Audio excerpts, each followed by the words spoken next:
मैं आप तमाम हजरात को दिल की मुबारकबाद देता हूँ और ये भी कहता हूँ कि ये नुक्ते आगाज़ है और हमने ऐसे लोगों को यहाँ पर जमा करने की कोशिश की है जो मीडिया से किसी न किसी हैसियत से मरबूत हैं, कलमकार हैं, कॉलम निगार हैं, खतूत लिखते हैं या न्यूज़ एजेंसी से वाबस्ता हैं या ख़ुद अपना सोशल मीडिया पर कोई न्यूज़ हैंडल चलाते हैं। इसकी वजह यह है कि बड़े बड़े सेमिनार कर लेना और तकरीरों के साथ एक बहुत अच्छा प्रोग्राम कर लेना ये मुमकिन था हमारे लिए। बहुत ही फैसिनेटिंग, बहुत ही जो है ना आपको आंखों को फेरा करते हुए प्रोग्राम्स कर लेना आसान है, लेकिन इस मिक़ात में हमने पूरी कोशिश की है कि ग्रास रूट लेवल से लोगों को उनकी सलाहियतों के मुताबिक उठाया जाए और हाईलाइट किया जाए। तो ये शोबे मीडिया का हमारे एक अहम काम है, एक अहम इक़दाम है जो जनाब ज़हीमुद्दीन साहब की ज़ेर निगरानी बतौर ख़ास सोशल मीडिया के पर्सपेक्टिव से एक इंडिपेंडेंट मीडिया की जानिब हमारा कदम है। मीडिया को आज के इंफॉर्मेशन कम्युनिकेशन टेक्नोलॉजी ने जो मौक़े अता किए हैं वो माजी में बादशाहों को भी नहीं थी और वो अपनी बात को दूसरे इंसानों तक पहुंचाने के लिए मजबूर रहते थे। लेकिन हम जिस दौर में जी रहे हैं ये मास कम्युनिकेशन का ज़माना है। इंसानी वसाइल ने आज इंफॉर्मेशन को पूरी तरह से दूसरों तक पहुंचने के लिए आसान वसाइल फराहम कर दिए, लेकिन आप सब जानते हैं कि मीडिया के जितने वसाइल हमको मिले हैं ये एक व्हीकल की तरह से। मान लीजिए कि पहले सफ़र बैलगाड़ी पे होता था, पैदल होता था, घोड़े पे होता था, उसके बाद फिर वो सफ़र हमारी इंजन्स जब बने तो गाड़ियों में होने लगा, बसें आई, कारें आई और उसके बाद रेलगाड़ी आई और हमने उसके बाद पानी और फ़ज़ा दोनों में सफ़र का आगाज़ किया। हवाई जहाज़ आए, पानी के जहाज़ आए। तो ये सारे जो चीज़ें हैं ये वसाइल हैं, मीन्स, इन्हें सफ़र के ज़राए कहा जाता है। असल जो चीज़ है वो उसके अंदर बैठा हुआ मुसाफिर है। तो इस पूरे इंफॉर्मेशन कम्युनिकेशन टेक्नोलॉजी के दौर में जितने वसाइल हमको मिल रहे हैं, आप देख लीजिए सोशल मीडिया की एक चेन है पूरी। अब तो सैकड़ों में आ गए हैं लोग अपने इंडिपेंडेंट जो है ना ऐप्स बनाकर सोशल मीडिया में अपने वजूद को मनवा रहे हैं। गूगल जो सर्च इंजन वाहिद था, चाइना ने उसके मुकाबले में अपना सर्च इंजन बना लिया। यह मुमकिन है कि मुस्तकबिल में इंफॉर्मेशन के ऊपर दीवाने लग जाएं और लोग अपने अपने दायरों के अंदर इंफॉर्मेशन को मुक़य्यद भी करें, ये भी पॉसिबल है। तो ये दुनिया के अंदर जो इंफॉर्मेशन के टूल्स आए हैं, इन टूल्स की मौजूदगी में सबसे ज़्यादा जो असरअंदाज चीज़ है, सबसे ज़्यादा जो पावरफुल है वो टूल नहीं है।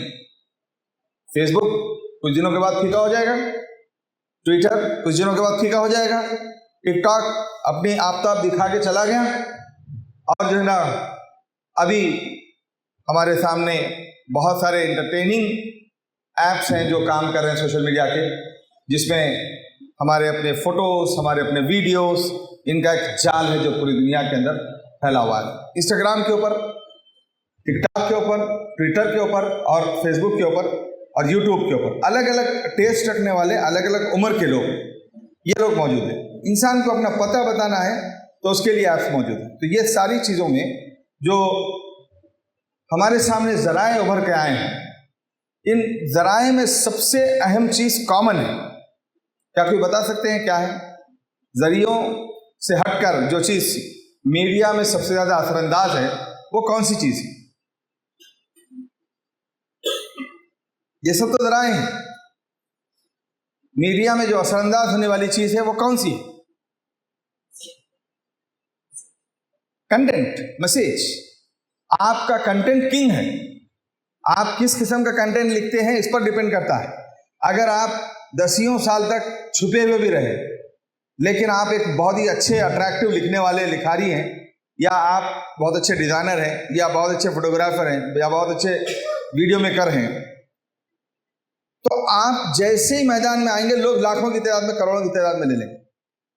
आप हैरत करेंगे कि ये जो दुनिया में इस वक्त बड़े बड़े सेलिब्रिटीज़ हैं, उन सेलिब्रिटीज़ के जानने वाले, मानने वाले, उन पर फिदा होने वाले लोग लाखों करोड़ों की तादाद में जो आ रहे हैं, इसके पीछे सारा आर्टिफिशियल जो है ना धंधा होता है। लेकिन इसके मुकाबले में आज भी पावरफुल लोग ऐसे हैं जो अपने पावर को, अपने कंटेंट को इस्तेमाल करते हुए मिनटों के अंदर, मिलियंस के अंदर लाइक्स ले लेते हैं। ये सबसे बड़ी चीज़, डाटा इज द किंग। और डाटा आपके पास, डाटा कोई स्टैटिक चीज़ का नाम नहीं है। डाटा जो है ना कोई साकिन चीज़ का नाम नहीं है, रुकी हुई चीज़ नहीं है। डाटा बदलते रहता है, और डाटा का जब माहौल से इंटरेक्शन होता है तो एनालिसिस पैदा होता है, और जब आदमी तज्जिया करता है तो उससे नताइज हासिल करता है, और वो नताइज जो है इंसान को या तो तफरीह देती हैं या तो उसको जो है ना गाइड करती हैं, रहनुमाई देती है।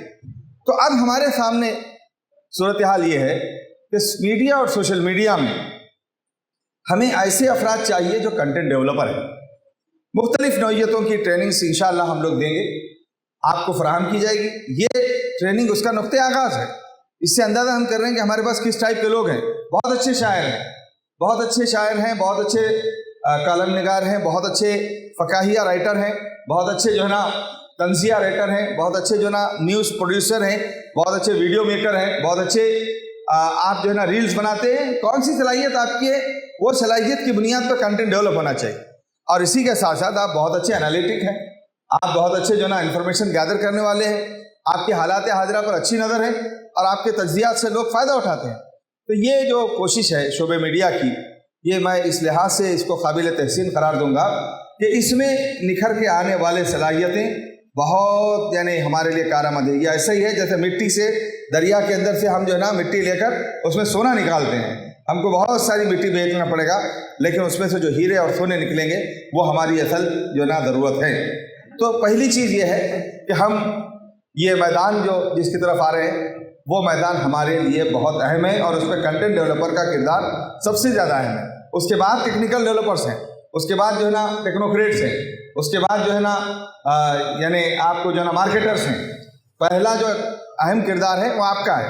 आप जितने क्रिएटिव रहेंगे, आप जितने क्रिटिकल रहेंगे, आप जितने इनोवेटिव रहेंगे, उतना ही ज़्यादा पावरफुल जो है ना मैसेज आप दुनिया को कम्युनिकेट कर सकते हैं। मैं कुछ रोशनी जो है ना क्रिएटिविटी और इनोवेशन पे भी लाना चाहता हूँ। देखिए, रूटीन में तो सब होते हैं, रूटीन में तो सब काम करते हैं, लेकिन out of the box thinking या अपने आम मामूलात से निकल कर सोचना, ये जो है ना तख्लीकियत कहलाती है। और तख्लीकियत का जो सबसे बड़ा दुश्मन है वो आपका खौफ है। तख्लीकियत या क्रिएटिविटी का डेफिनेशन लिखते हुए एक माहिर ने लिखा कि creativity is nothing but daring. आप कह दीजिए ना, जब आप कहेंगे तो बहुत सारी चीज़ों में आपकी बात नहीं सुनी जाएगी, ऐसे ही रहेंगे, मीडियाकर रहेंगे, लेकिन एक शहपारा रहेगा जो आपको ऊपर लेकर चला जाए। हम जो बड़े बड़े मशहूर यानी आर्टिस्टों की बात करते हैं, तो क्या आप समझते हैं कि वो आर्टिस्ट तमाम जिंदगी में कामयाब चीज़ें ही देते रहे? नहीं, उनकी ज़िंदगी की बहुत सारी नाकामियों के साथ उन्होंने एक कामयाबी हासिल की होती है जो उनको ऊंचाइयों तक लेकर जा सकती है। तो मेरा ख्याल ये है कि आप हजरात जो तहरीक के परवरदा हैं, आप हजरात जो तहरीक के माहौल के अंदर हैं, आपको अपने अपने सतह पर डेयरिंग करना चाहिए। अपने अपने सतह पर आप यूट्यूब चैनल बनाएं, आप अपनी सतह पर फेसबुक अकाउंट्स को अपने जो ना एक्टिव करें, इंस्टा के अकाउंट को करें, और जो ना जो ट्विटर है और दीगर आपके हैंडल्स हैं उन पर जो ना आप आ जाएं, और आएँ तो फिर आपका काम शुरू हो गया। आप नहीं आएंगे तो काम शुरू नहीं होगा। तो पहला स्टेप जो ना बारिश का पहला खतरा बनना, ये बड़ा काम है। हमको जो ना अक्सर ये खौफ सताता है कि शायद हम उतने काबिल नहीं हैं। हमें ये खौफ सताता है कि हमें दुनिया पसंद नहीं करती, हमें ये खौफ सताता है कि हम उतने जो ना अट्रैक्टिव नहीं हैं। लेकिन आपको ये बात सुन के हैरत होगी कि अल्लाह ताला ने कोई चीज़ जो है ना हमारे यानी पूरी पर्सनालिटी में ख़राब नहीं बनाई है। लक़द ख़लक़नल इंसाना फ़ी अहसनी तक़वीम, यानी आपका सबसे बदनुमा, आपको जो बदनुमा नज़र आने वाला शख्स है, मुमकिन है कि वो किसी एक क्वालिटी के अंदर सबसे अच्छा हो, सबसे अच्छा हो। हम देखते हैं कि अल्लाह ने बाद वक्त डेफ एंड डम बनाए हैं तो उनकी दूसरी सलाहियत निकल के आ जाती है, अंधे हैं तो उनकी दूसरी सलाहियतें निकल के आ जाती हैं। तो ये आपको दिल से खौफ को निकालना पड़ेगा कि हम कुछ नहीं कर सकते। आप बहुत कुछ कर सकते हैं। आप छोटे छोटे स्टेप्स पे आप काम करना शुरू कीजिए। ये एक तब्दीली का आप इक़ामत दीन का काम कर सकते हैं। आप इक़ामत दीन के लिए मीडिया को आप जो है ना मौसर बना सकते हैं, और वो मौसर बनाने में आप पहले मरहले पर जो है ना एक महसूस किए जाने वाले फ़र्द नहीं रहेंगे। फर्स्ट स्टेप पे आपको लोग नहीं महसूस करेंगे। आप बिल्कुल बारिश के खतरे की तरह से रहेंगे, जो पहला ज़मीन पर पड़ता है तो ज़मीन चूस लेती है, लेकिन जब खतरे पड़ते रहेंगे तो फिर वो दरिया बनता है, चश्मा बनता है, और फिर पानी के सौते फूट पड़ते हैं। तो मेरे अजीज साथियों, आपको ये डेयरिंग करनी पड़ेगी कि आप अपने सलाहियतों में जो अच्छी सलाहियतें उनको निखारें। दूसरी बात, मीडिया के सिलसिले में मैं आपको ये कहना चाहता हूँ कि ख़ुद की सलाहियतों पर आप जितनी मेहनत करते हैं करें, लेकिन आपको खुद आगाही भी हो, खुद के बारे में आप जानें। सेल्फ नोइंग जिनको नहीं रहती है ना, वो लोग जो है ना खुदा तक भी नहीं पहुँच सकते। आप अपनी हकीकत को भी पहचानें, आप में कौन सा जौहर है वो आप निकालें, लेकिन बाकी इलाकों में आपके अतराफ अपने तहरीकी साथियों में बहुत सारे हीरे हैं जिनको लेकर हम मार्केट कर सकते हैं। आप बोलिए कि अम्मा जी के चुटकुले, दादाजी के जो है ना लताइफ और नानी अम्मा के अचार की बुनियाद पर मिलियंस ऑफ लाइक्स जो है ना लोग ले रहे हैं यानी चैनल बनाकर। आपके अपने मुकामी जमात के तजुर्बात रखने वाले वो बुजुर्ग हजरात जो आपके लिए मुतासिर कन रहे हैं, उनकी यानी अट्रैक्शन को आप कैसे जो ना नज़रअंदाज कर सकते हैं। तो ये बात आप क्लैरिटी से आप सामने रखें कि किसी फिक्र के लिए, आइडियोलॉजी के लिए डायरेक्ट काम करना छोटा काम है। मैं काम करूं ये छोटा काम है, लेकिन उस आइडियोलॉजी के लिए मैं अपनी सलाहियतों के इस्तेमाल करते हुए अपने अतराफ के साथियों के लिए एक रास्ता बन जाऊं, ये बड़ा काम है। मुमकिन है आप अकेले एक चैनल बना सकते हो, लेकिन आप 10 लोगों को यानी मोटिवेट करें तो 10 चीज़ें सामने आ जाएंगी। और फिक्र के गलबे के लिए इंफॉर्मेशन कम्युनिकेशन टेक्नोलॉजी के दौर में कंटेंट का हर तरीके से डेवलप होना ज़रूरी है। सिर्फ जो है ना कुछ माहिरीन किताबें लिख रहे हैं और मकतबा उसको शाया कर रहा है, नहीं। कुछ लोग जो है ना अच्छे तकरीरें कर रहे हैं, उनकी तकरीरों के सीरियल बन रहे हैं, नहीं। कुछ लोग अच्छे जो है ना तराने पढ़ रहे हैं, उनके तराने आ रहे हैं, नहीं। हर चीज़ आना चाहिए, हर आदमी की आना चाहिए। और इस फिक्र के अतराफ, जैसे चांद के अतराफ एक हाला होता है, आप लोग हमारी फिक्र के अतराफ के हाला है।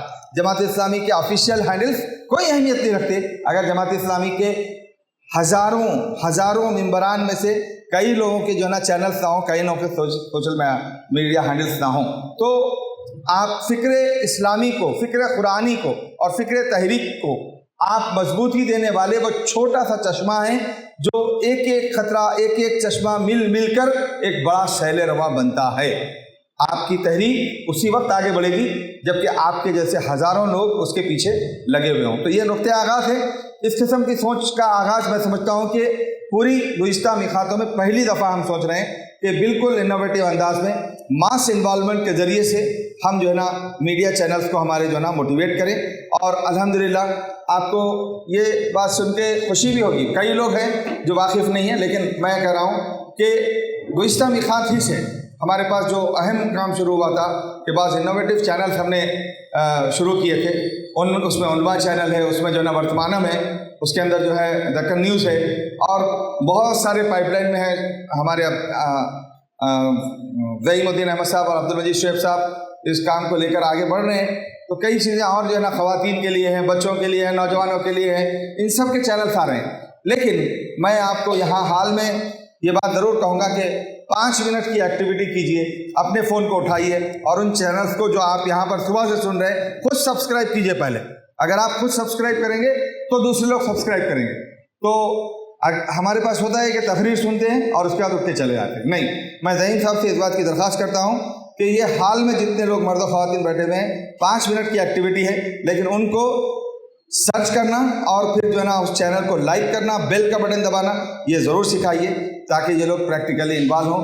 आप में से जिन लोगों की खुदकार सलाहियतें रहेंगी, ऑटोमेटिक वो जो है ना अपने आप को एक्सेल करेंगे। इंशाल्लाह जमात इस्लामी की जानिब से हम पूरा ताउन का यकीन दिलाते हैं। हमारा ख्वाब है कि कम से कम 20 लोग हम इस पूरी मिखात में ऐसे तैयार करें जो मास लेवल पे जो है ना बहुत ही बड़े जो इन्फ्लुएंसर हों, सोशल मीडिया इन्फ्लुएंसर हों, और उनकी अपनी ज़ाती शख्सियत उनकी अपनी ज़ाती शख्सियात अपने अपने मैदान के अंदर एक औरा क्रिएट करे, एक इन्फ्लुएंस क्रिएट करे और उसके नतीजे में बहैसियत मजमूई तहरीक इस्लामी का फ़ायदा हो। मैं इस मौके पर इन तमाम लोगों को जिन्होंने आज का सेमिनार ऑर्गेनाइज़ किया है दिल से मुबारकबाद देता हूँ और इंशाअल्लाह आइंदा बेहतरीन नताइज की उम्मीद के साथ इस बात की दुआ करता हूँ कि अल्लाह ताला हम सबको तहरीक इस्लामी के लिए मुफीद से मुफीदतर बनाए और हमारी सलाहियतों और हमारे टैलेंट्स को इस काज के लिए लगाने का हमें हौसला दे। बाखिर दावाना अल्हम्दुलिल्लाहि रब्बिल आलमीन।